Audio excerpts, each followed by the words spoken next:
好了，各位，今天是午夜場加场啊，为什麼我們就要來好好講一下《奧德賽》？因為我已經看過《奧德賽》了，那很興奮，想要跟大家分享，好好的聊一聊。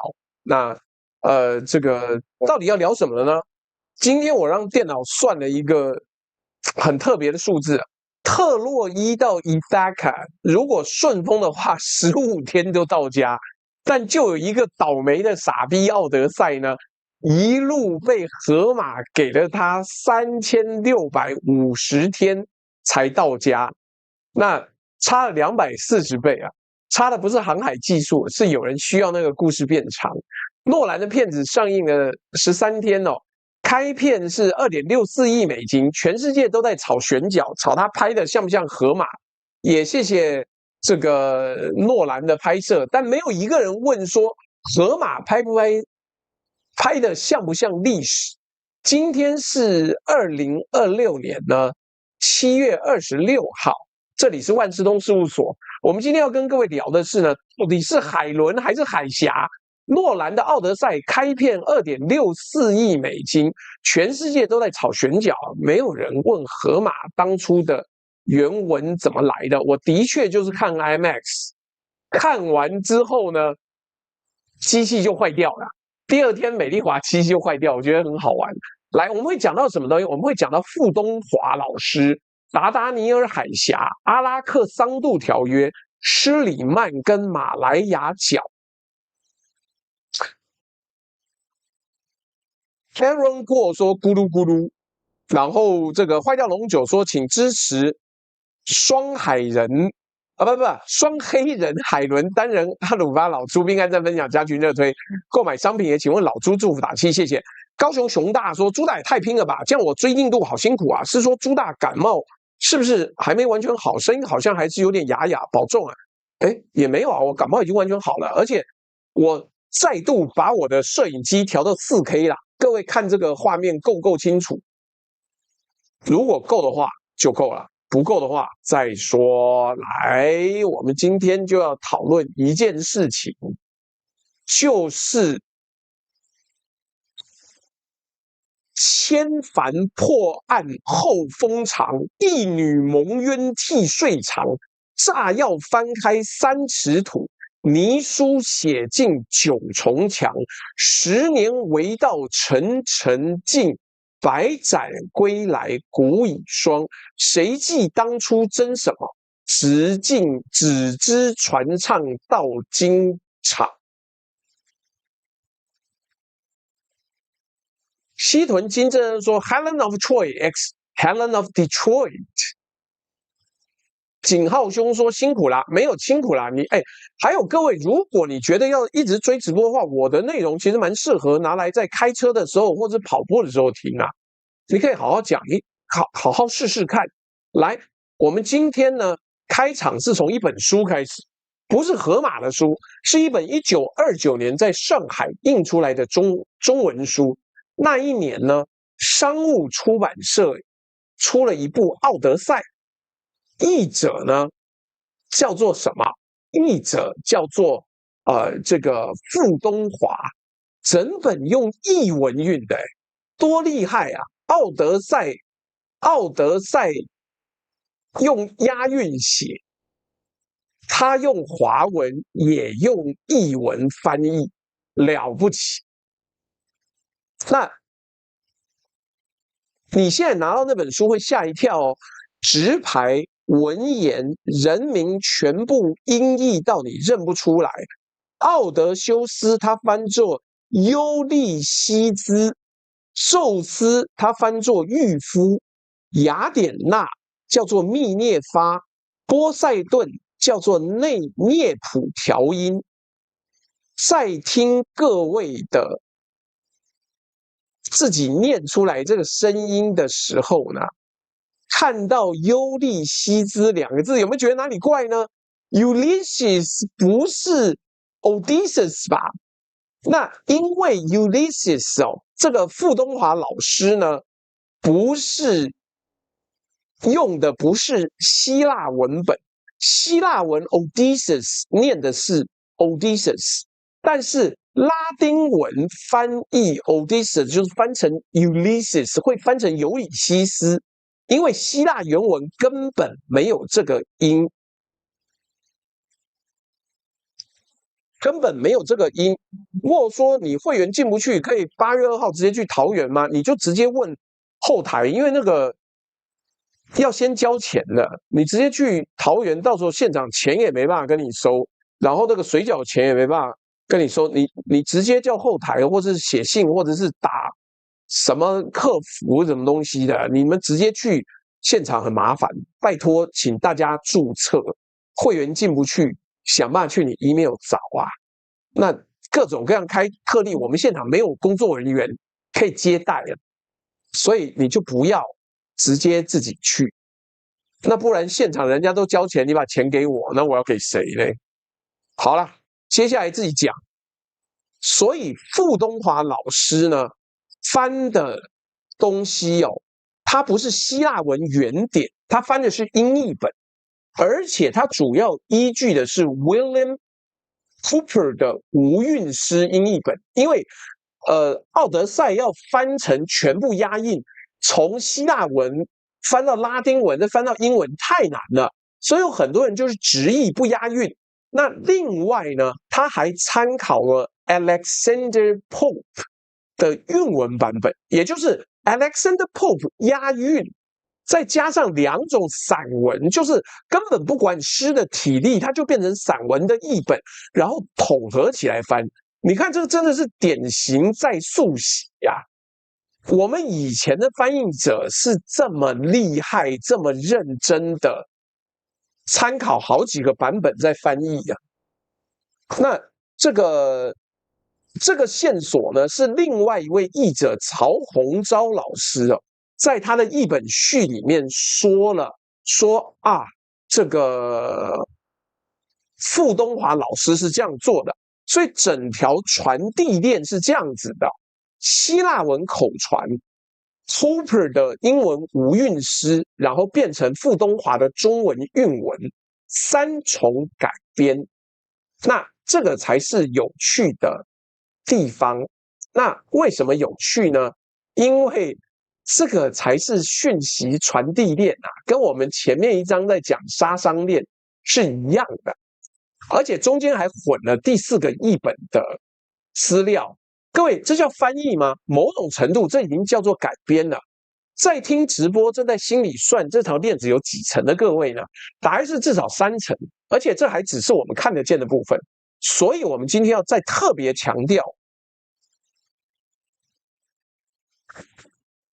我們要特別強調，荷馬本人也是改編者，他不是記錄者，他只是那一整條故事的傳遞鏈中間的其中一棒，他前面還有更多棒，只是我們看不到了。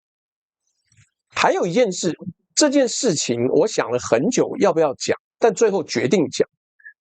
那傅東華老師其實不是台灣人，以現在的這麼排斥外省人的台灣來講，他是浙江金華人。1929年的《奧德賽》是上海商務印書館出的，但台灣有整整幾個世代的人呢，讀的《奧德賽》就是他的這個譯本。遠景、桂冠、錦繡印了幾十年，只是書上沒有他的名字，因為他那個時候沒有來台灣，所以戰後呢，台灣書上大量翻印大陸的舊譯，為了規避政治困擾，把譯者名字換成什麼中司啦、編輯部各種假名。這是師大賴慈雲教授常年在做的翻譯書目研究裡面的核心發現之一。所以各位如果對於翻譯的版本有興趣，我建議各位可以去找賴慈雲教授的相關研究，這個東西是很有趣的。但你如果沒有那麼有興趣的話，就麻煩自己再去看看，好不好？所以你看這一集我還沒有開始講特洛伊呢，我們已經看到一件事了。你書架上如果剛好有一本《奧德賽》，你打去翻翻版權頁，看看譯者那一欄寫的是誰，傳世公與後人說，流傳後世這件事情呢，第一課不是作品會流傳，是署名會被抹掉。這一課呢，我們後面還會再見到。河馬是誰嘞？來，我們念一段傅東華老師1929年的譯文。這一段是真的，我回驗過原冊頁88，你可以去那個國立圖書館裡面哦，有它的掃描版，但是目前沒有文字版。No B 也說邊聽邊上班，謝謝豬仔分享。EOCOO 也謝謝你的抖內。來，傅東華老師是怎麼翻的？待至大眾既餐既飲，優利西斯乃對歌人將話盡。德摩多克斯，我知你非是等閒能比，諒你這般絕技，若非傳自御夫之女繆斯神，多因是阿波羅尊神親授你。希臘軍的辛苦勳功英雄事蹟，你方才唱的是不是你親身經歷，亦或從一個親身經歷的口中傳記？押的是一的韻，對不對？好，這一段在講什麼？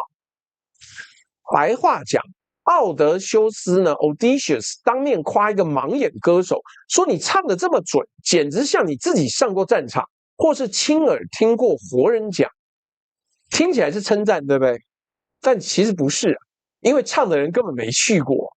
是嗎？奧德賽的意思是，媽的，我去過啊！你在我面前唱這個東西，唱的跟真的一樣。但是更諷刺的是呢，書裡面有這樣子的諷刺，但寫下這句話的荷馬也沒去過啊！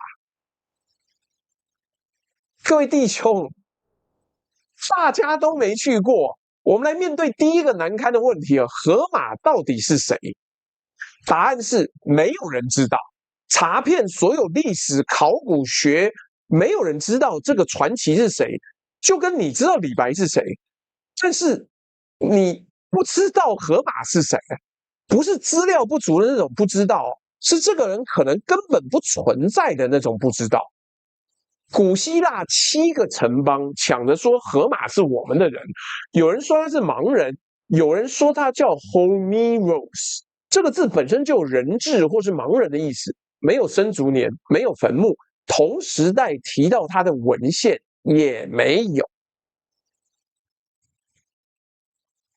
Rebecca Lin Only 說：“我今天下午有去看奧德賽，還不錯啊。坦白講，在聽直播，覺得這種查無此人很眼熟的各位，對，這比某些政治人物的學位爭議還難查，因為連學校都燒掉了，而且時間對不上。一般認為呢，奧德賽成詩啊。”大概在西元前8世紀末，如果特洛伊戰爭真有原型事件，考古學上對應的年代大概在西元前12世紀，中間隔了多久？隔400年呢？我幫你換算一下，400年是什麼概念？就現在有個人啊，用押韻的長詩跟你講明朝萬曆年間的戰爭細節，包括誰在第幾天說了哪一句話，而且他沒有任何文獻可查。因為那400年間，希臘的文字系統整個壞掉了，它不像中華文明裡面的文字是脈脈相傳。希臘文明有一段時間，它文字是死掉了，細體呀死了，它的線性文字 B 叫做 Linear B， 在青銅時代末期崩溃之後，沒人會寫了，也就是希臘文化是斷代過的，希臘要到西元前8世紀才重新從腓尼基人那邊借字母回來。也就是說，那400年是文字空白期，沒有檔案，沒有記錄，就一張嘴吧嗒吧嗒講。那你可能會說，那不就全是編的嗎？不，這真是最有意思的地方。荷馬有些細節準到嚇人，他描述的青銅武器形制啊，他列出來那份傳件名單上的城邦地名，有一部分在考古學上對得上青銅時代，而不是他自己那個年代的樣子。所以他引述了一個400年前文字還斷裂過的文明的歷史，竟然很準。所以啊，真實的狀況是這樣的：荷馬手上一定有某種真東西，但那些真東西呢，是靠嘴巴傳了400年才到他手上的。各位正在想，那到底哪些是真的？各位，這就是所謂的 Homeric question 荷馬問題。從18世紀吵到現在還沒吵完。我今天要給各位的問題是你在問荷馬是誰？問錯了，該問的是呢，一段沒有文字的記憶，怎麼可能撐400年還不散？這不是文學問題，這已經變成一個工程問題了。下一章我們就來看看這個工程到底怎麼做到。所以各位，我們今天的目標呢是，如果通過目標，明天就講川普對伊朗的反覆到底是為何吧。我們有一段時間沒有講那個伊朗的問題的。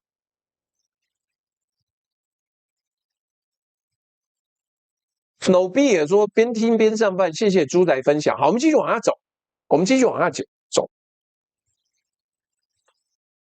蔡雲達說，希臘400年也有歷史文本大石頭嗎？沒有，他沒有，他完全斷掉了。來，上一章留了一個問題沒有文字，一段傳說怎麼撐了400年？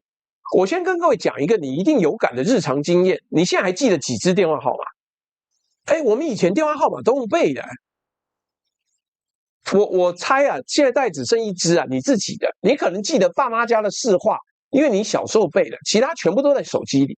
因為手機背了，幫你記了，你就不會記。那你為什麼還會唱《月亮代表我的心》？你問我好，我歌詞你一句都沒背過，但你就是會。在聽直播，現在心裡已經開始哼歌了。各位，你看，你根本沒有在記啊，你是被那個結構帶着走。因為它押韻，因為它有旋律，因為它有固定的句型結構，這就是整套口傳史詩的技術核心。在聽直播的各位，我們現在正式進入本集第一個硬技術段。這一段呢，叫做口傳程式理論。什麼叫口傳程式理論？來，我們今天要給你各位看一個很複雜的一個東西啦。那這個動畫呢，你不用全看懂，因為連我自己也沒全看懂。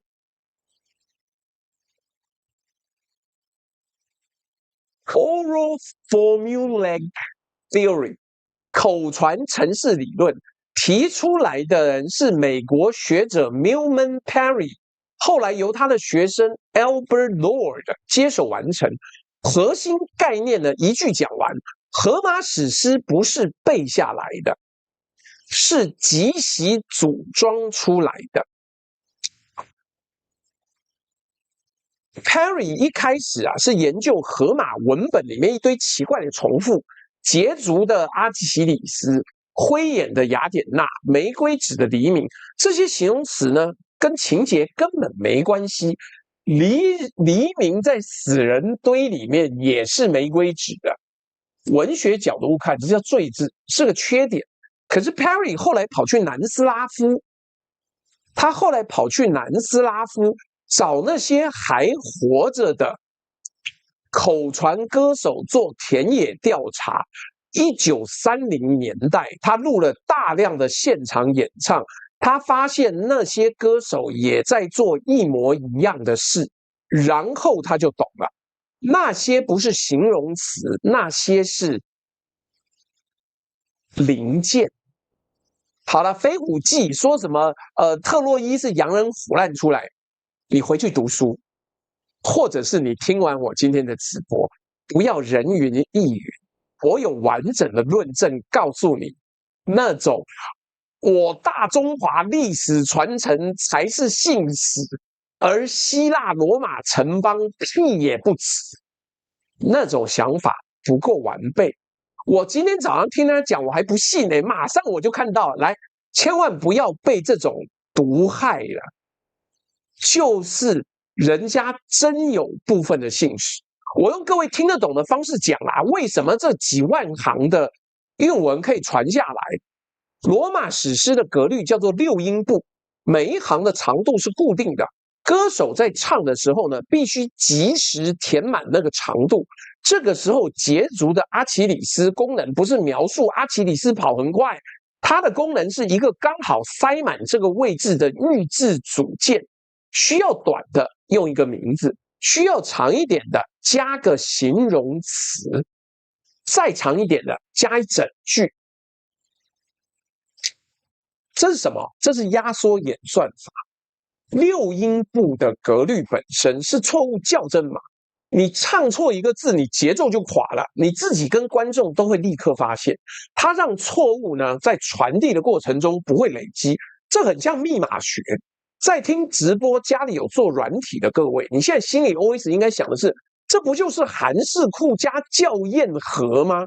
對，沒錯，就是這麼荒謬。這是一個程式語言早了幾千年出來的自我校正。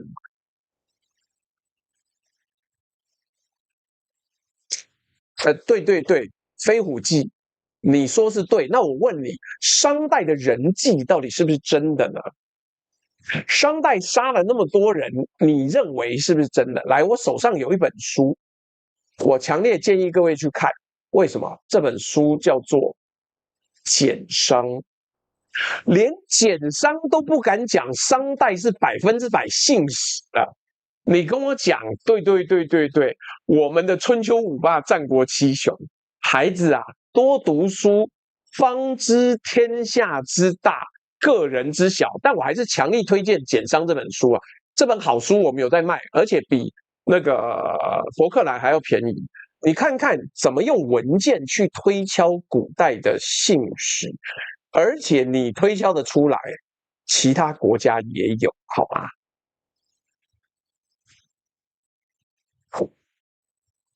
目前才171個讚，各位記得按讚。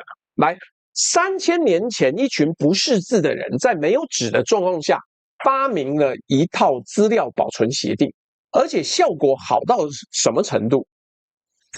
好到我們今天還能從那些罪字裡讀出400年前青銅時代的武器長什麼樣子。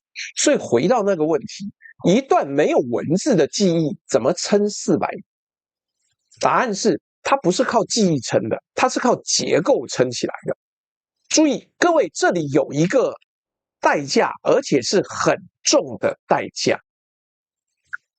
一套為了傳得久而優化的系統，它優化的目標從來不是傳得準。零件可以重組，能重組的東西就可以被重寫。可以起說簡商台灣有賣，有啊，我很推薦呢，我還做過好幾集專講簡商啊。那所以我們下一章就要看，當有人真的拿着鏟子去挖那個真相的時候，挖到了什麼東西？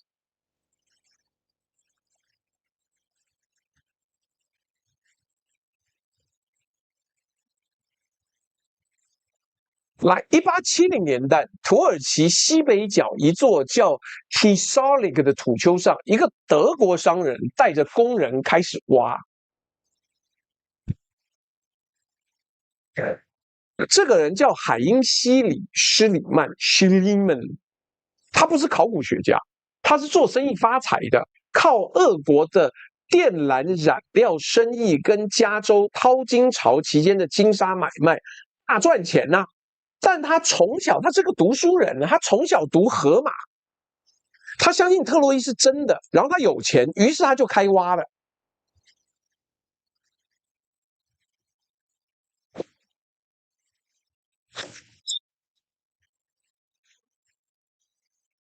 結果他挖到了，各位聽起來是不是很勵志？生意人相信童話，最後證明童話是真的。你先別急，他怎麼挖的？那個年代沒有重機器，他用炸藥啊！他在土丘上開了一條巨大的南北向壕溝，然後他就開炸了，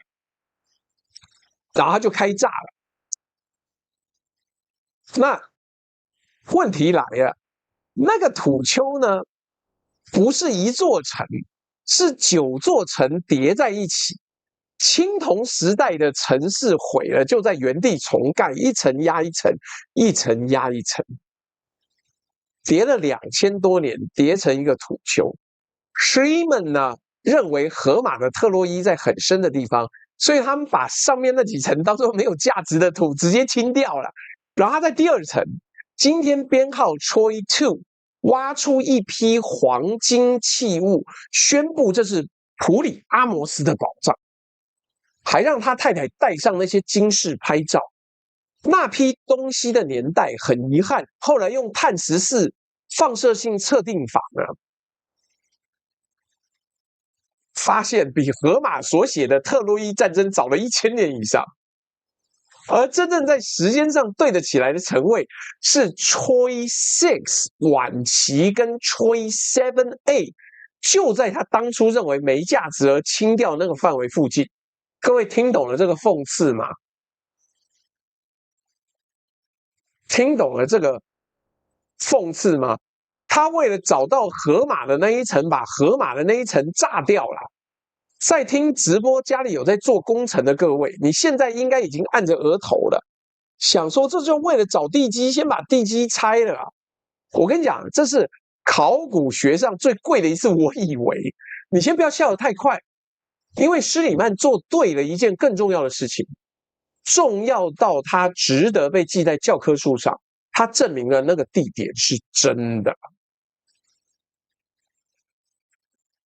在他之前主流的考古學界跟文學界認為特洛伊純屬文學虛構，跟奧林帕斯山跟宙斯的存在一樣，是同一個等級。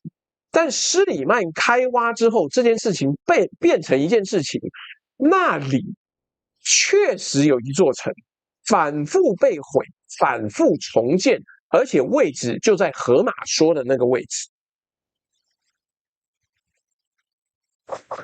Troy 7A 那一層有火燒的痕跡，有匆促堆砌的防禦工事，有堆在屋內的儲糧瓮，有散落的投石彈，看起來就是一座被圍過的城。那這樣，難道特洛伊戰爭就是真的嗎？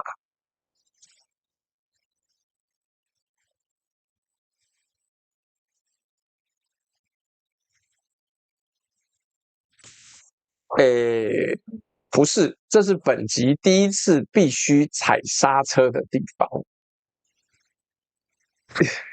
Ilya Chen 說太好了，特洛伊是真，特洛伊是真的，但是特洛伊戰爭資料不足。這座城被攻破過，跟這座城被一支希臘聯軍為了搶回一個女人圍攻10年，中間的距離比台北到伊薩卡還要遠啊！青銅時代末期，整個東地中海到處結火焚城，城市毀滅在那個年代不是新聞，是常態。所以我們現在的處境是，地點是真的，毀滅是真的，但是沒有人證明動機是什麼。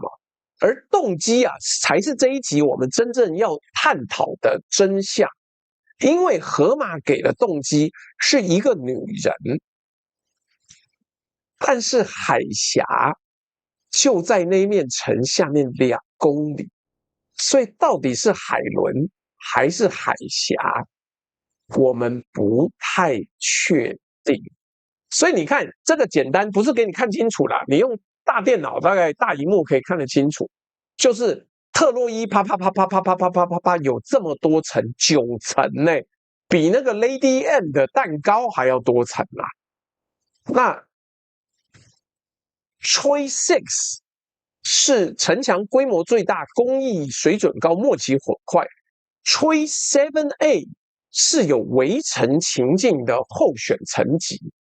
好了，我們繼續往下走。西台帝國又被翻作赫地帝國，日本好像翻作赫地。我們從西台帝國的外交檔案再講。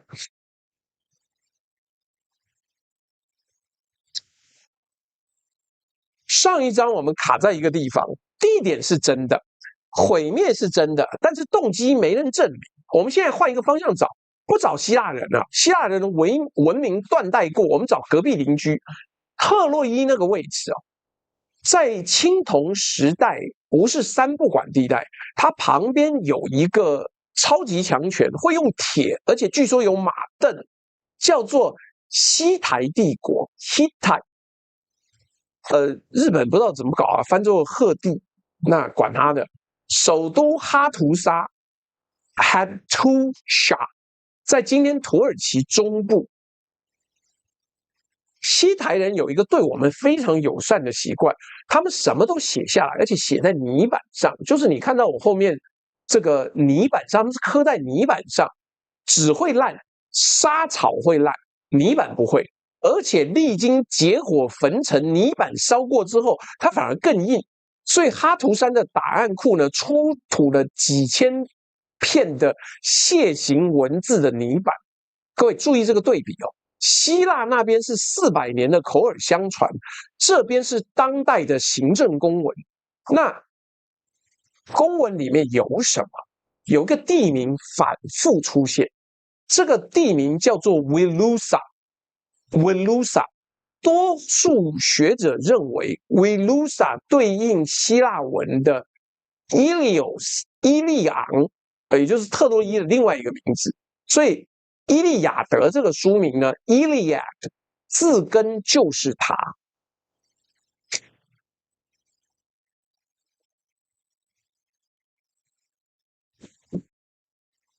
哇 ，Sylvia Chang 趕到了，今天比較晚哦。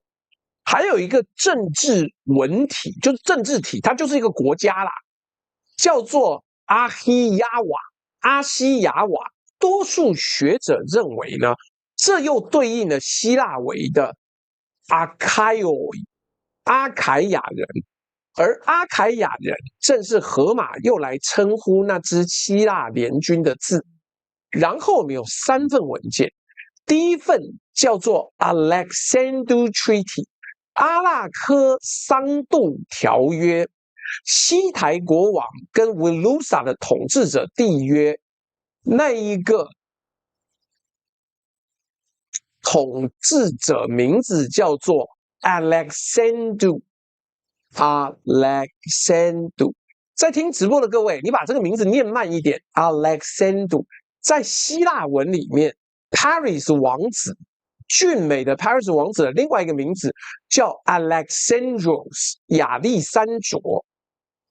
Sylvia Chang 說今天家庭小聚錯過豬大。乙儀說先抖給那句沒有人傷害我跟要娶王後的80多位貴族啊。最近也有洛基主持研究龐貝的紀錄片哦。來。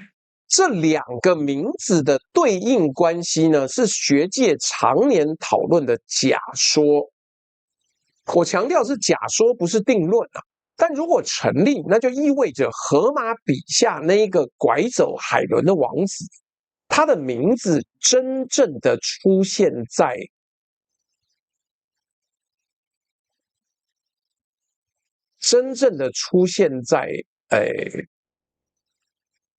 記載裡面啊，它出現在國際條約裡面哦，可不是開玩笑的啊。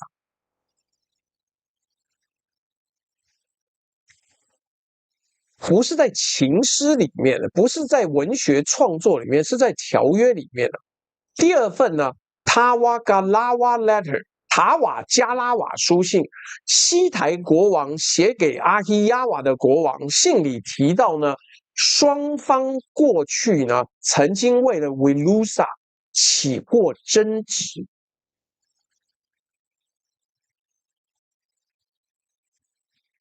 而且語氣是那件事我們已經和解。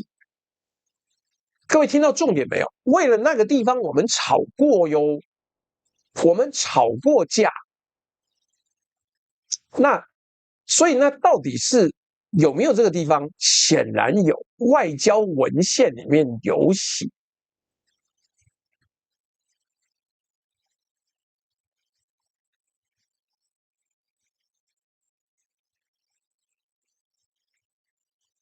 第3份是另一封講到 Wilusa 邊境情勢跟一個叫做 Piamarandu 的地方軍閥的信件，內容是引渡逃亡者、邊界摩擦、標準的邊境糾紛公文。現在我要問一個問題，在這幾千片的泥板裡面，有沒有出現一個絕世美女被拐走的記錄？沒有，一片都沒有。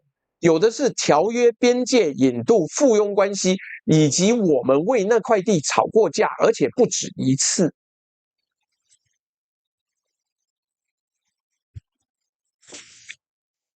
我跟你講，這就是本集的核心對照。神話給的是動機，檔案給的是標的。而且你要知道，行政公文有一個致命的優點，它不需要動人。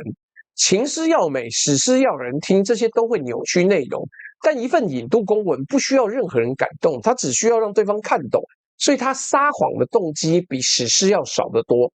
當然，這裡我還是要再提醒各位 ，Wilusa 等於 Ilios， Ahiyawa 等於 Achaioi，Alexandru 等於 Alexandros， 這三組對應全部都是多數學者接受，而不是已經證明。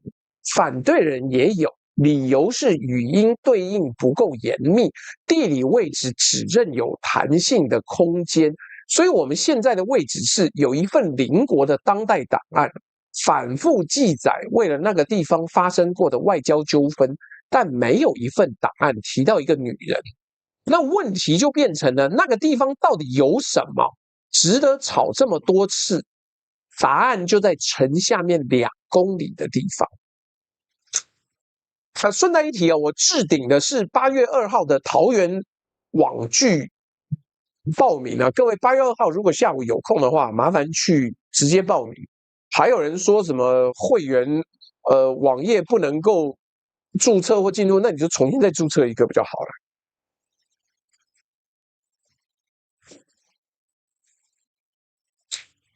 來，目前目標以斗內看起來應該通過了，明天我們就講川普對伊朗的反覆到底是為何吧。好了，城下2公里一句，到底城下2公里有什麼東西？各位，我們走到本集的正中央了。特洛伊那座城離達達尼爾海峽南口大約2公里。這個海峽，古希臘人叫它 Hellespont， 赫勒斯棒。它是什麼？它是黑海通往地中海的唯一一條路。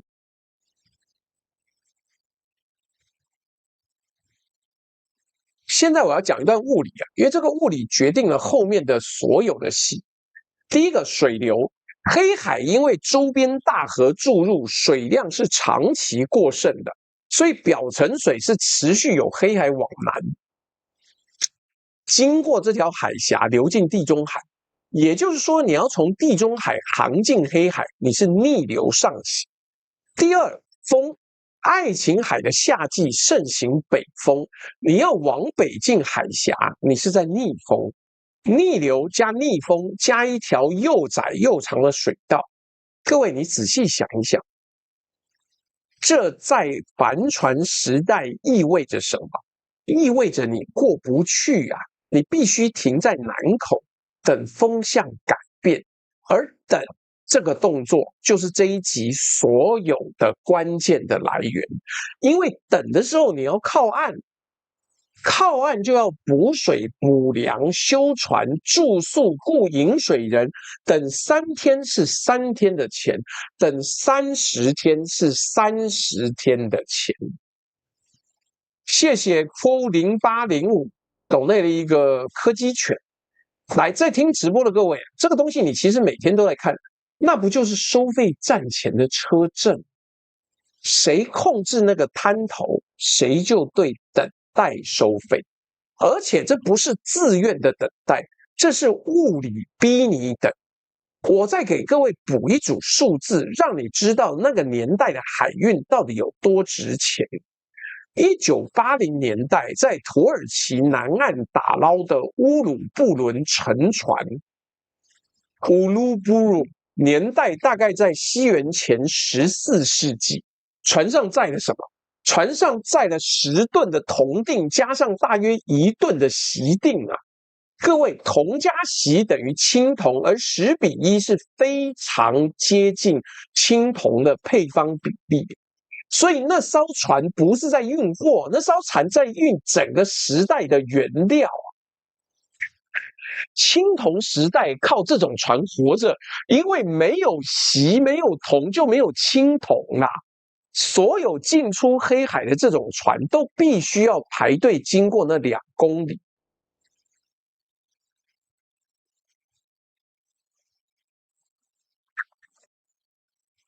謝謝謝明峰懂了芒果刨冰。對，你看那個海峽就知道，所以為什麼大家搶着做這種航行，是因為那是在貿易啊。來，我們先講這種說法呢，一定是有所本，但是一定是有爭議的。特洛伊是青銅時代海峽貿易樞紐這個說法，主要來自1988年之後重新主持當地發掘的德國考古學家曼弗雷德科夫曼 Kaufmann， 他挖出了城牆外的下城區，也就是他主張城牆外有一個東西像日本的下町，有沒有？就城牆外面有很大的商業區。他的主張是特洛伊遠比過去認為的要大，是一座商業與港口城市。但是他同校的同事呢，古代史學者法蘭克·科爾布 Kohl 非常激烈的公開反對，不知道這2人是不是有什麼樣子的私仇還是怎麼樣？科爾布認為啊，科夫曼嚴重誇大下層的證據啊，支撐不了貿易大臣的結論。特洛伊只是一個中等的地方中心。謝謝魔人恰利抖內的一個手指愛心。2000年初哦，這2個人在同一所大學公開對戰啊，成為考古學界有名的對戰啊。所以我現在的位置是我採取科夫曼的方向，但我不假裝這件事有定論。但是你們至少可以從我這邊聽到其中一派說法。歷史往往就是這樣子嘛，歷史怎麼可能有定論呢？連有沒有河馬你都不知道啦，我怎麼會給你定論？好，我的理由呢，不是因為它比較好聽，是因為那一條海峽的水流跟風向呢，不需要考古學家同意，物理就是物理。而在這種隘口的城鎮，不可能沒有商業意義的。不管特洛伊是大城還是小鎮，它坐落的位置就是那個位置。我們回到那個問題，荷馬給的動機是一個女人被拐走，1000艘船為她開出去。檔案給的標的是一個叫做維魯薩的地方哦，反覆為她發生了外交糾紛。地理給的答案是什麼？那個地方壓在一條所有人都必須通過，而且必須要停下來等風向、等逆流的水道上。各位，你自己選吧。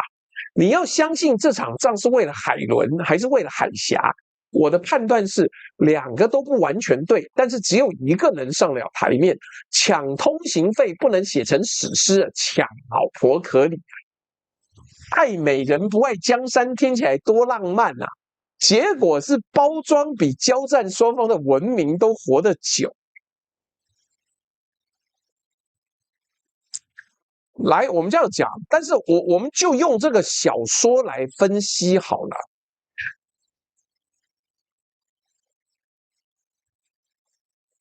你看我背後的那個東西，我先跟你講，我們相信的是物理跟幾率。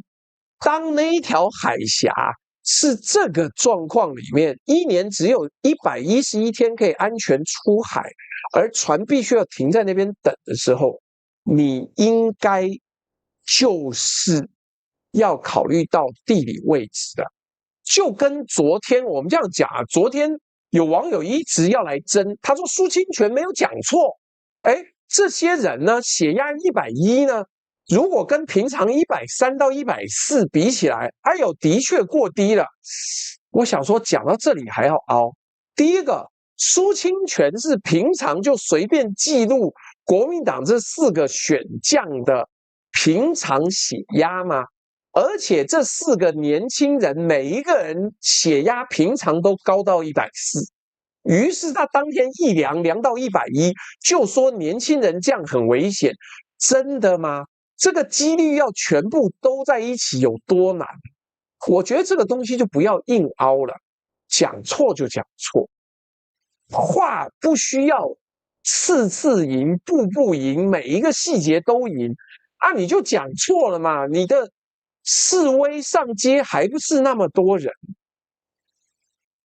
所以就賣給狗，講太多了。所以我這樣講，這是物理定律上面看起來是這樣子。好了，要特別講哦。可是你圍城圍10年划不划算？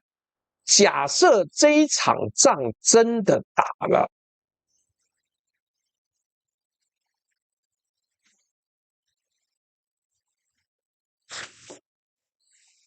謝謝 Rebecca the Only 抖了一個芒果刨冰。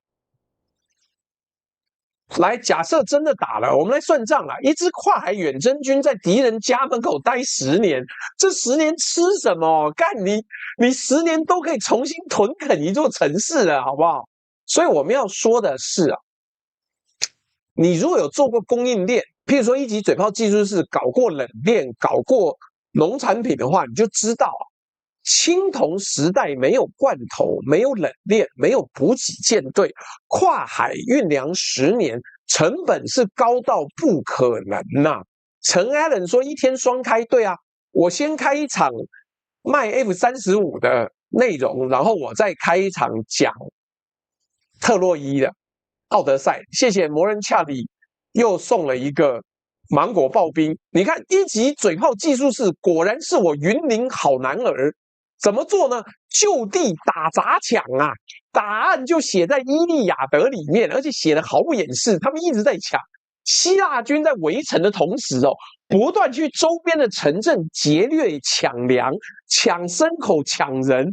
圍城戰的真實形態是一場長達10年的區域性的武裝經濟活動。謝謝兔兔的抖內。最好的證據呢，就是看這一場史詩的開場啊。伊利亞德第一句在講什麼？在講阿基里斯的憤怒。阿基里斯的憤怒，他為什麼憤怒？一個叫布里塞斯的女僕被統帥阿伽門農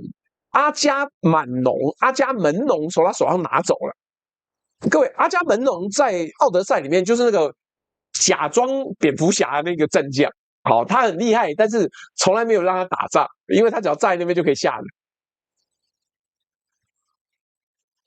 各位，這是什麼？這是分贓糾紛吶！歐洲文學史第一部作品，第一個字講的不是愛國，不是榮譽，是2個男人為了戰利品分配不均吵架。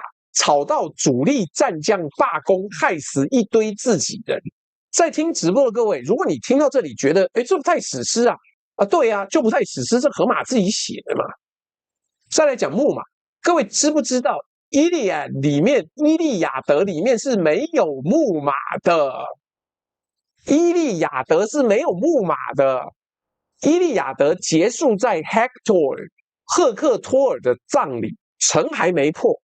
木馬、屠城、特洛伊陷落，全部都不在裡面。那木馬第一次完整出現在哪裡？在《奧德賽》的卷8，而且是一個歌手在宴會上唱出來的。也就是說，我們今天全世界知道這個木馬在文本裡面的身份，在荷馬寫的史詩裡面是故事裡的一首歌，帥氣了吧？帥氣了吧？是故事裡面的一首歌。而且更有意思的是啊，同一场宴会的节目单，同一個盲眼歌手德摩多克斯在唱木馬之前呢，先唱了一首火神 Vulcan 捉奸，用細如蛛絲的鐵網把偷情的戰神跟愛神當場罩住，招來眾神圍觀大笑。一場宴會呢，2首歌，一首是諸神通姦的鬧劇，一首是屠城的偉業。荷馬把他們排在同一個晚上，我不敢說他是故意的，但是這個節目的編排本身就是一種評論，自己猜一猜嘍。來，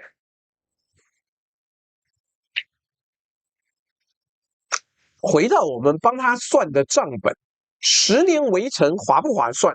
從敘事上看，這是一群人用了10年時間，長期在一個高價值咽喉點旁邊持續襲擾，維持一支能持續劫掠的武裝力量。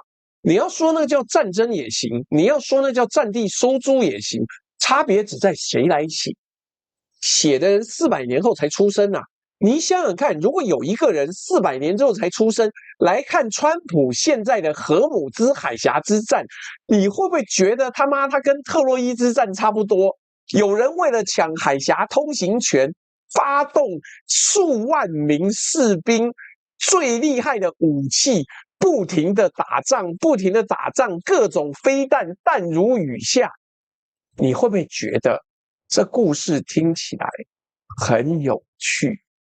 隔了400年來看川普就搞不好就變成阿伽满農了啊！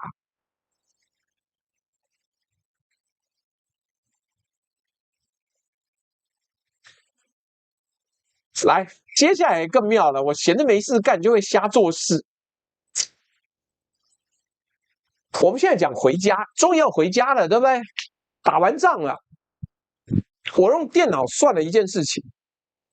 過去好像沒有人認真的算過，特洛伊到伊萨卡直線距離是274海里，大概508公里，但直線不能航，因為會迷路，也活不下去，所以你必須要沿着島鏈南下，繞過伯羅奔尼撒半島最南端的馬來亞角。就基本上是這樣，要繞一圈那。Cape Malaya 在北上近愛奧尼亞海，實際的跳島航程呢是548海里，大約1015公里，剛好是直線的2倍。然後套上青銅時代的航速，如果你敢連續夜航不靠岸，9到10天。如果照青銅時代的標準做法，日落靠灘，日出再走，順着愛琴海夏季北風11到15天。如果逆風呢，要用滑的34天。好啦，我們偉大的荷馬嘞，給了奧德賽多少天？那他給了他240倍呀！他給他10年3650天吶！如果用15天當基準，落差是240倍。我知道你各位要說什麼啊？這個遇到怪物啦，遇到神啦，被詛咒，所以問題就在這裡。那些全部都是敘事的燃料。一個15天就可以走完的航程，需要3650天的內容量來填吶。中間的240倍，就是獨眼巨人、女妖、亡魂、仙島，全部塞在那個無比巨大的縫裡面，而且還塞不完，一下子被女神迷惑就去7年，所以前面好不容易塞了3年，發現塞不完，所以一下就弄7年。所以我要講一句讓你毛骨悚然的事情啊！下筆的荷馬，雖然我們到現在不知道他是誰，但他懂航海。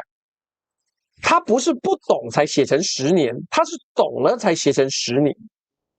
證據一，他在卷5寫奧德修斯造筏渡海的時候，明確寫到靠星象掌舵，夜航要靠星象啊。荷馬知道怎麼夜航。證據2，荷馬把奧德修斯第一次的致命偏航寫在繞馬來亞角的時候，還明顯被吹過了基西拉島，而馬來亞角是真實地中海航海史上在帆船界最惡名昭彰的轉角之一。古諺說什麼？繞過馬來亞角，先寫遺囑。所以荷馬不是隨便挑一個地方讓主角出事，他把災難放在真正會出事的那個灣啊。一個把災難點放對的人，不會不知道那條航線只要15天。那10年是什麼？10年是代價。我們看看傅東華老師1929年是怎麼描寫這位英雄最狼狽的時刻。卷5，他如今只挎着孤木一枝，赤條條浮沉狂浪裡，行矣行矣，慣受艱難的，更把艱難嘗試。白話講，他的船被神一巴掌拍碎，他被撥到只剩下一塊木板，光着身子啊，在浪裡面跟神硬拼。各位，这就是史詩英雄的下場，不是凱旋，是抱着一根木頭，而賬跟代價還沒算完。美國学者艾瑞克·克萊恩 （Eric Klein） 有一本書叫做《1177 BC 文明崩潰之年》，講的是青銅時代末期整個東地中海的系統性崩潰，王國連鎖倒閉啊，貿易網斷裂，宮殿一個接一個燒掉。在那場崩潰裡面，連贏的那一方也沒了。麥西尼的宮殿體系啊，在特洛伊戰爭的傳統年代之後，大約100年內全部毀滅，毀光光了，爛掉了。現行文字逼失傳，400年的黑暗期是沒有文字，只剩下吟遊詩人的黑暗期。在聽直播的各位，你把時間軸擺出來看，打贏之後10年回到家，100年之後你家整個文明都沒了。這就是等價交換啊，不是報應，不是天譴，就是賬單延遲送達而已。最後最諷刺的是啊，那些燒掉宮殿、失去文字的人，他們的後代靠着嘴巴把這場仗傳了400年，傳成了歐洲文學的起點。他們輸掉了文明，換到了故事。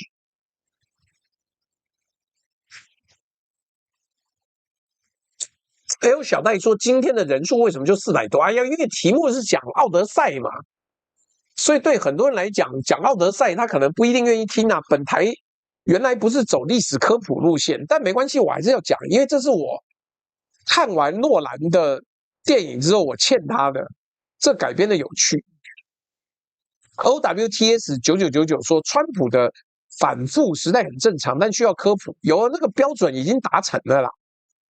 嘎嘎咪咪口說，看完還是覺得用黑人演海倫就是 DEI， 什麼諾蘭有特別的深意，為了表達戰爭跟美貌無關，都是刻意解釋而已。因為是黑輪啊，大家要吃黑輪嘛，我練比較好吃啊。來，我們現在把鏡頭呢從特洛伊拉開，看一件更困难的事情。這故事怎麼活下來的？各位，2700年呢？中間經歷過文字失傳、帝國滅亡、圖書館燒掉、宗教改朝換代，這東西憑什麼還在？人類文明的香火是怎麼把這一個超長敘事詩傳下來的？答案不是因為它偉大，答案是因為有一連串具體的人做了一連串具體的工作。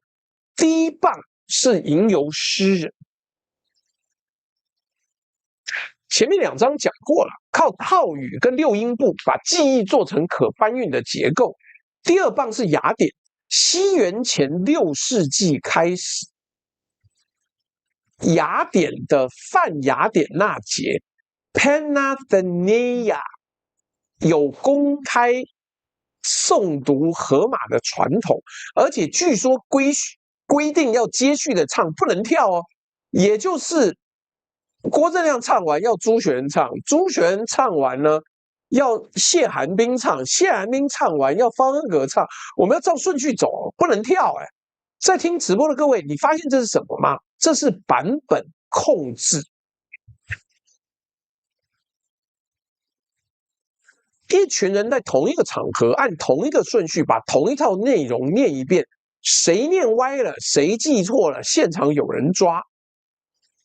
這件事情每隔幾年做一次，要做200年。第3棒呢是亞歷山卓那個圖書館啊，埃及托勒密王朝的那個圖書館，養了一批專職的學者做荷馬校勘，他們比對不同的抄本，專門針對荷馬的作品。他們比對不同的抄本，標記可疑的行，處理重複跟矛盾。今天我們手上的荷馬文本行數跟分卷的基本樣貌，很大程度是那一批人整理出來的。第4棒呢，是拜占庭的抄寫員，中世紀啊最重要的一份荷馬抄本叫 Venetus A。10世紀左右的手抄羊皮卷，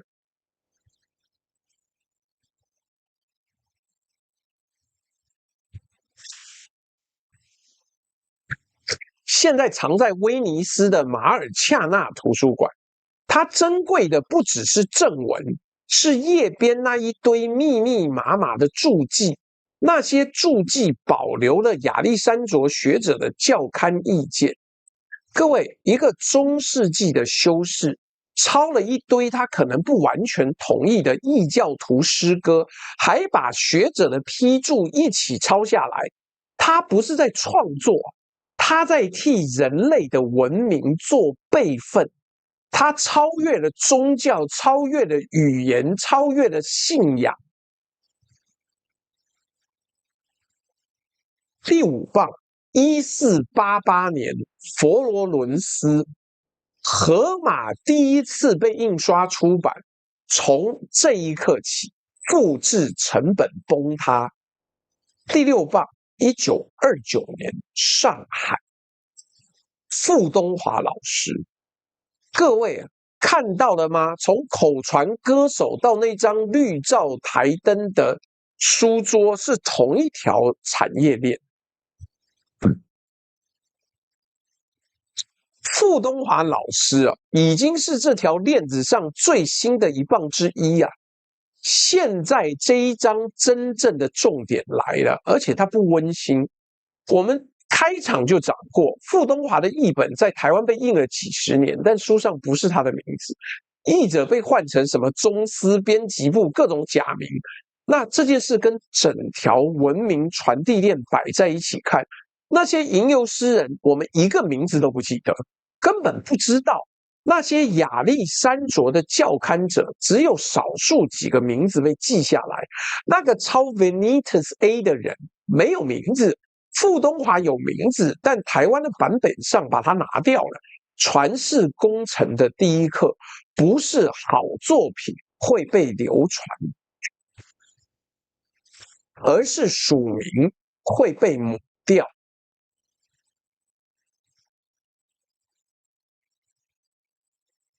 那怎麼辦？流傳下來的內容不是人，而這件事有一個更冷酷的推論：一個必須要靠無數匿名者接力才能活下來的東西，它在每一次交接的時候都可以被動一下。亞歷山卓的學者刪過行，抄寫員會抄錯，傅東華換了底本，換了語言，換了韻律。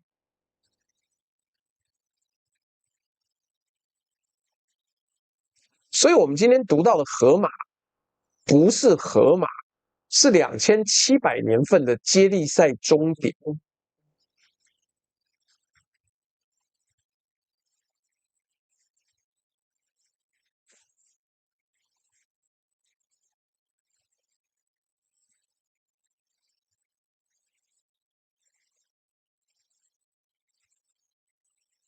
所以讓我們繼續往下講，就講到現代啦。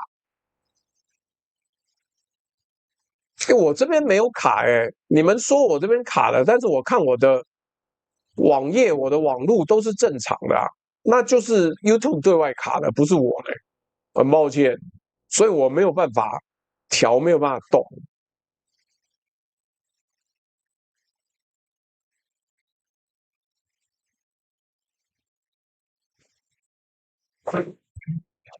来，2026年7月17日，克里斯多夫·諾蘭的《奧德賽》上映啦。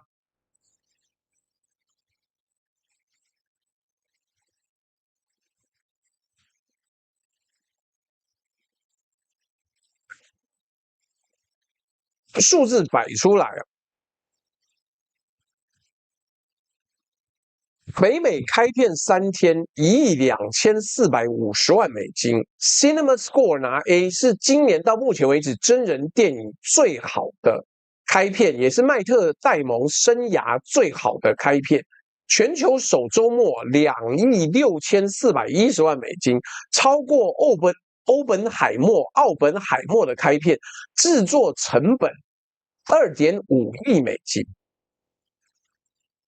行銷再砸1.5億啊，而且是 R 級哦。技術上還有一件事情，這是影史第一部全片使用 IMAX 70mm 攝影機拍攝的電影。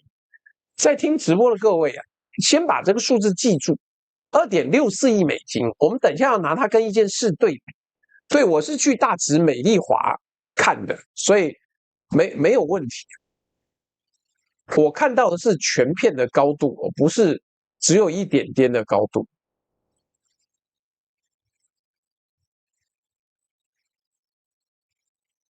諾蘭這部片上映之後啊，主要的爭執有2件事情啊，哪2件事情呢？第一個，選角爭議。美聯社在7月13號就報道過啊，希臘那邊高度期待，但伴隨着選角的爭論。第二件事情呢，7月19日，美聯社的報道標題是學者質疑諾蘭的《奧德賽》上映2天，學界開火。但我今天要講的不是他改的對不對，我要講的是他做了什麼選擇。其中一個選擇，我呆了一下，他選了 Lupita Nyong'o， 就是你剛剛講的那個黑人，一人分飾2角，海倫跟克吕泰涅斯特拉。各位，這2個是姐妹，一個是被帶走引發10年戰爭的女人，一個是留在家裡，在丈夫凱旋當天把她殺掉的女人，同一張臉。各位，你看懂了諾蘭在幹嘛？他在用選角講一句話，這2個女人呢，代表同一個問題的2面，這是一個很強的詮釋，這是他的詮釋，不是荷馬的。所以荷馬沒有讓他們共用一張臉，就是本章的重點。荷馬是歷史改編裡面的第一個諾蘭吶。你看他們做的事情，荷馬拿到的是400年前一堆零碎的戰爭記憶。他做了什麼？他挑素材，他排順序，他決定從哪裡開始講，他決定誰是主角，他把一場很可能是為了通行費打的仗講成一個關於回家的故事。諾蘭拿到的是一部2700年的史詩，他做了什麼？完全一樣的事情。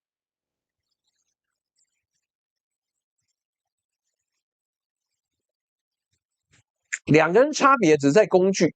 荷馬的工具是6音步跟套語，那是壓縮技術，為了讓故事在沒有紙的年代能被搬運。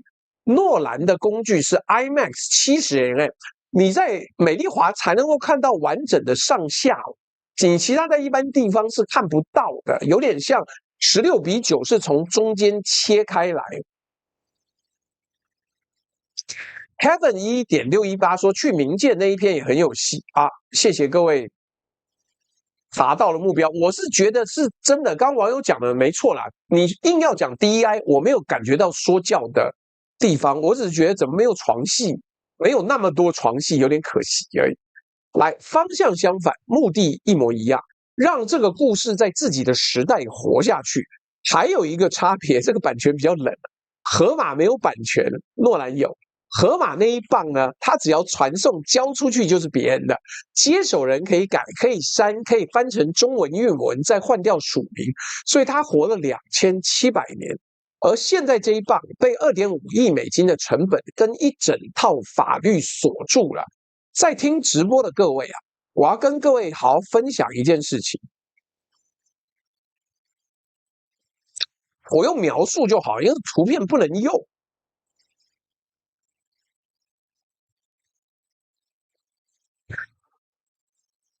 历代影视版本的奧德修斯的定妝照，我用描述的，好吧？1954年哦，意大利拍的《Ulysses》是寇克·道格拉斯演的，健美、肌肉、油头，好萊塢黃金時代對英雄的定義：英雄要看起來赤手空拳打得贏，即使奧德賽是一個智將也不行。那1968年。意大利國家電視台的版本，貝金費繆導的金獸披着粗麻布，紅亂長髮，那是歐洲藝術電影的年代。英雄不必壯，英雄要有滄桑。好 ，Soyo Kase 終於有一個人正面回答了，他說4K 夠清楚 ，YT 畫質1080完全沒問題，謝謝你。來。1997年呢 ，NBC 的迷你影集《阿曼德·阿桑提》，中年長髮風霜。2004年的特洛伊啊，請注意啊，這一版的奧德修斯是 Sean Bean， 是 Boromir 的主角，每次演了就死，演了就死，也是《權力遊戲》的那個北境之王，我忘了他叫什麼名字。那這一集裡面主角是布蘭德·彼得的阿基里斯。那個年代要的是肌肉猛男當主角，謀士退到旁邊。2018年呢 ，BBC 跟 Netflix 啊，你現在可以到 Troy 去看《Troy Fall of the City》，喬瑟夫·莫爾這一版當年因為選角炒翻天。然後2024年的 Return 呢 ，Ralph Fiennes 雷夫·范恩斯蒼老脫水，滿臉傷疤，瘦到脫相了。那不是英雄，那是一個從戰場活着回來，但已經不太算活着的人 ，PTSD 呀。2026年呢，諾蘭、邁特·戴蒙，灰白鬍子、鱗甲，疲憊但仍然很壯，仍然赤手空拳殺掉70-80個那個跟他老婆求婚的人。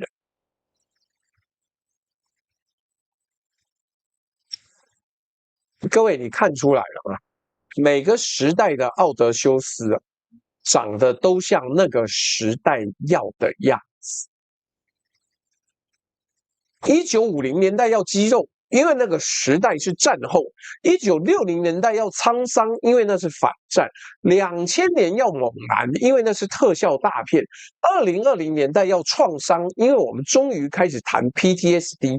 同一個英雄72年就換了7張臉，所以我們的論點很簡單，改編從來沒有停過。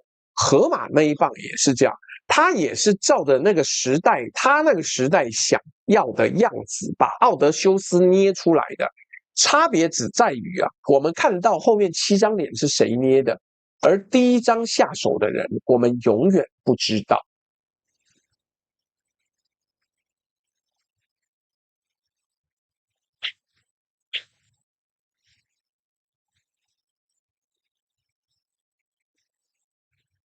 山仔醫生說，剛剛有一段很卡，我也不知道為什麼，因為我這邊沒有動任何東西。好了，我們最後要下結論了。講到這裡，事情其實已經很清楚了。我們今天走了一條很長的路，大概快比這個奧德賽本身還要長了。我把它壓成3個數字，各位聽完就回家睡覺了。第一個數字2公里。是特洛伊城到達達尼爾海峽南口的距離，黑海通往地中海的唯一一條水道，逆流逆風又窄又長，帆船時代所有要進黑海的船都必須要在那裡停下來等風，而等就是收費的理由，收費就是戰爭的理由，就像你看到的荷姆茲海峽一樣。你以為是為了解放？你以為是為了公理與正義嗎？沒有，就是石油，就是荷姆茲海峽的收費才會有美伊戰爭。而等就是收費的理由。我們在西台帝國的幾千片泥板裡面找到了維魯薩，找到了阿希亞瓦，找到了為了那塊地反复發生的外交糾紛，找到了一個叫 Alexandru 的統治者。我們沒有找到海倫，一片都沒有。第二個數字呢，15天。特洛伊到伊薩卡跳島航程548海里，順風日間航行，夜間靠岸，15天到家。荷馬給了3650天，是正常航程的240倍。而且我們證明一件事情，荷馬懂航海。他在卷5寫星象掌舵，他把第一次致命的偏航寫在馬來亞角。真實航海史上最惡名昭彰的那個灣，他不是不知道15天，他是需要3650天，那多出來的240倍，那個舞台是讓給獨眼巨人，讓給女妖，讓給仙島，讓給女神，那不是航海日誌，那是傳奇奇幻故事，那是內容。第三個數字是2億6410萬美金，那是2026年7月諾蘭的《奧德賽》全球首周末的票房。各位，我們把3個數字疊起來看，達達尼爾海峽的通行費早就沒人再收了，收費的城燒了，收費的麥西尼人自己的宮殿在100年內也全毀了，連文字都失傳。那條線上所有的贏家全部歸零了，但那個包裝還在收錢。3000年了，現在一個周末賺到的2.64億美金。Kevin 1.618，我要更正一下。當你的老闆是奧德賽，你就是比別人晚回家。不對，你永遠回不了家，因為他帶了一個連的兵力出來，回去的時候死光了，好嗎？但是當然他還比阿加曼農要好，阿加曼農是回去了自己都沒了，被他老婆給宰了。今天的結論要出來了。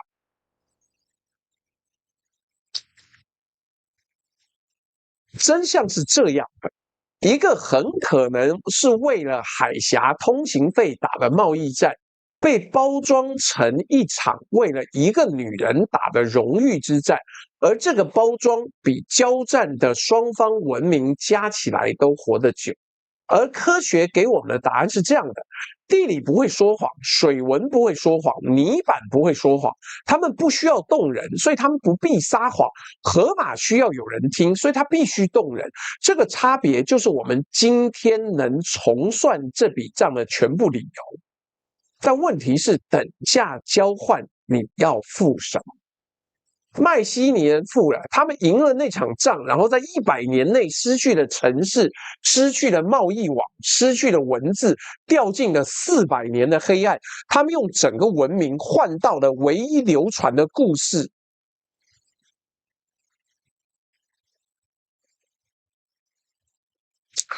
荷馬的史詩，而我們現在要付錢看那個故事哦。我要講最後一件事是關於一個人的。1929年，上海一位名叫傅東華的翻譯家，坐在台燈底下，把一部他讀不到原文的希臘史詩從英譯本轉成中文韻文。幾十年之後，台灣印了他的譯本，印了幾十年。傅東華老師的作品是的確已經進入公共版權了，但現在市面上還是沒有他的這個中文文字版，只有掃描版，書上沒有傅東華的名字。各位，今天我們這個故事呢，是從那些沒有名字的吟遊詩人，到沒有名字的抄寫員，到被換掉名字的傅東華。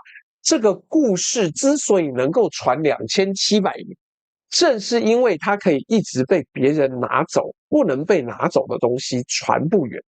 所以你問我，這個故事到底是關於海倫還是關於海峽？我的判斷是海峽，而海倫是賬面上的品名欄。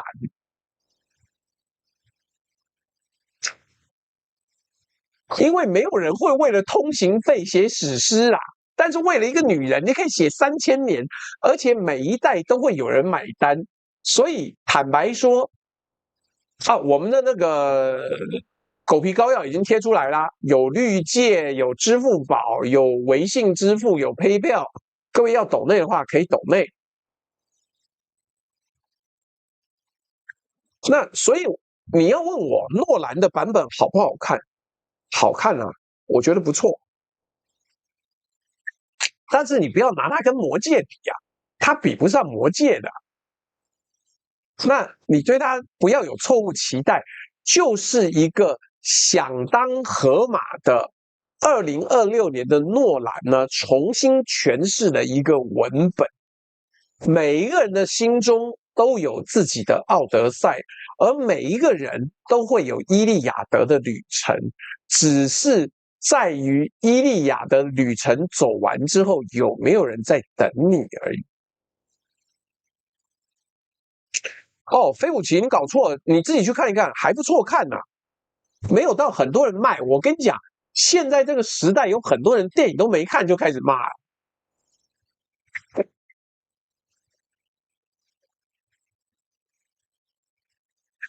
山宅醫生說，諾蘭就是平鋪直敘的講完他版本的奧德賽。對啊，那你覺得好不好看？要看你覺得值不值得看諾蘭版本的奧德賽，好不好？我們今天的那個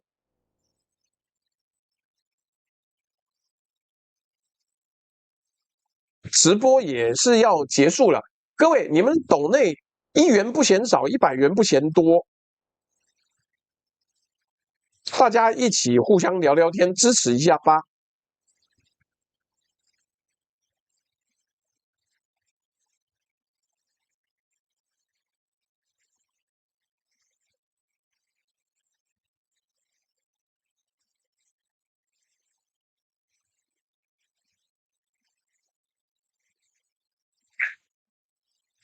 Rebecca The Only 說：“我希望威秀冷氣強一點。”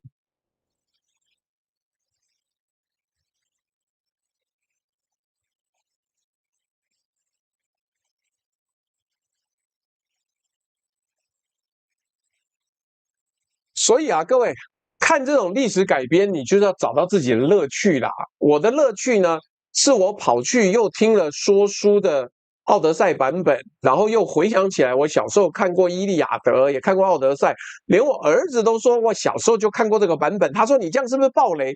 我說：“爆你個鬼雷啊！這個東西你看過世界名著，有人把它改編成電影是件好事啊，對不對？”然後最後我覺得有一個梗很好笑。各位，我們小時候看恐怖片、看推理片、看超級英雄片，現在這個世代的年輕人，可以說我們看過一個類型的片，叫麥特戴蒙要回家類型。不管他最近演的什麼片，麥特戴蒙都要回家。Rebecca the Only 說，北邊穿盔甲的那個銀甲銀盔的那個人看不懂要演什麼，因為原來他是一個大巨人，他是一群巨人族。那結果那個巨人族，如果那邊又出來一個巨人族，會跟獨眼巨人相衝突。原來的在那邊的巨人族就只是丟石頭，但是他丟石頭砸得很準，把他整船的人幾乎都殺光了。所以3艘船殺剩1艘船，但是因為那個看起來沒有效果，而且怕你跟獨眼巨人誤會，所以他就搞成一個銀甲銀盔的科技戰甲人，就這樣子。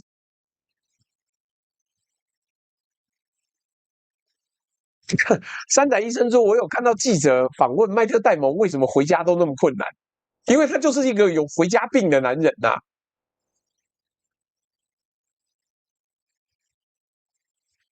所以我的工作呢，就是把這個故事的裡面蘊含的內容呢，都跟大家解說描述，讓你可以知道一件事情。所以下一次當有朋友跟你講奧德賽到底好不好看的時候，你可以跟他講，到底是因為海倫還是因為海峽才打了這場仗呢？至少你多學到了一些東西，好不好？那這個你就理解啦。那各位到了最後投票的時間了，規勸說趕快去睡覺。多休息。來，今天的内容，如果你覺得腳本好，講的也好，請按1；你覺得腳本好，但講的不好的，請按2；你覺得腳本不好，寫的也不好，請按3，好不好？來，趕快投票啦！那個仁義國師說小時候最愛看畫皮，你是不是因為那個床戲的關係 ？This is Almighty 說你幫我省了電影票錢，沒有，我不是要你不看電影啦。Just 的也不錯哦，你看過《原子》，你看這個東西就會格外的有感覺啦。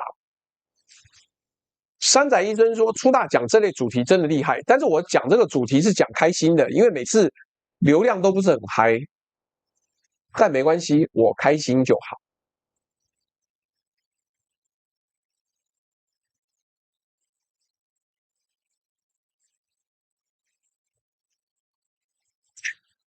好了，謝謝各位，我們明天就來看川普跟這個伊朗現在狀況到底怎麼樣，長遠到底如何，這件事情很值得討論，好不好？ABBABB7049，謝謝朱大講解。我寧願看《魔戒》《西遊記》《阿里巴巴》《辛拉達歷險記》，那你就吃個爆米花當做一個娛樂吧，對不对？就這樣子啊，我覺得也不錯啦，沒有不值得。然後明天我們就看看到底接下來伊朗之戰要怎麼打，好不好？跟大家說拜拜嘍，拜拜拜拜拜拜。